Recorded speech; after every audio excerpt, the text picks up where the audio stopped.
ওযু করার পরে দুইটি আমল করলে কপাল খুলে যাবে, জান্নাত আপনার জন্য ওয়াজিব হয়ে যাবে। ওযু করার পরে আমরা কিন্তু অনেকেই ওযু করি, নামাজ পড়ার জন্য ওযু লাগে কি লাগে না? ওযু ছাড়া কি নামাজ হয়? ওযু ছাড়া নামাজ হয় না। আপনি ওযু করার পরে মাত্র দুইটি আমল করবেন।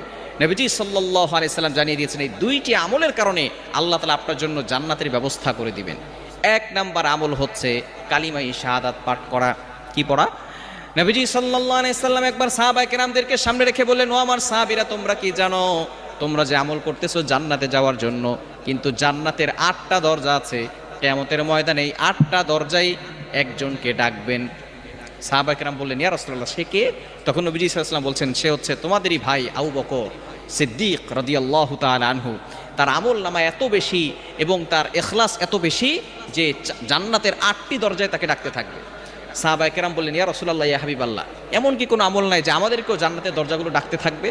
তখন নবীজি সাল্লাল্লাহু